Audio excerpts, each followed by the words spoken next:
তো গাইস আমাদের ব্রেকফাস্ট এসে গেছে। তো এখানে ফার্স্টে আমি যেটা খুলছি সেটা হলো ব্রেড। আমাদের ব্রেড দিয়েছে, কিন্তু আমি ব্রেডের প্লাস্টিকটা খুলতেই পারছি না, তো অনেক কষ্টে খুলেছি। ব্রেড দিয়েছে, ব্রেডের সাথে দিয়েছে হলো মিক্স জ্যাম, আর তার সাথে দিয়েছে হলো একটা উইঙ্কেলের কেক, ক্রিম কেক, আর একটা হলো বাটার দিয়েছে আমুলের, তার সঙ্গে দিয়েছে হলো একটা টিস্যু পেপার, তার সঙ্গে দিয়েছে আরও দুটি খাবার, ফ্রেঞ্চ ফ্রাই আর ভেজিটেবল চপ।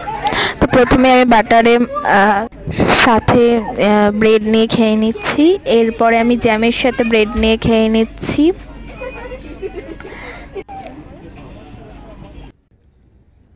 এরপরে আমি শুধু শুধু বাটার খেয়ে নিচ্ছি, তারপরে উইঙ্কেলের ক্রিম কেকটা খেয়ে নিচ্ছি। সবই টু গুড।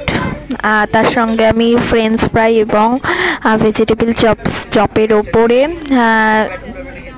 টমেটো সস দিয়ে নিলাম। এবার আমি খাবো, কিন্তু সবথেকে বড় কথা আমার ফ্রেঞ্চ ফ্রাইটা অতটাও ভালো লাগেনি, কারণ ফ্রেঞ্চ ফ্রাইটাতে কোনো নুন ছিল না, কিন্তু ভেজিটেবল চপটা খুব ভালো ছিল, ঝাল ঝাল।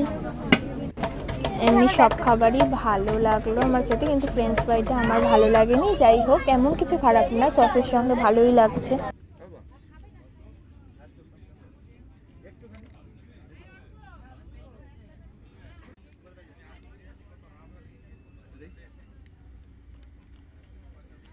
লেগেছে জাল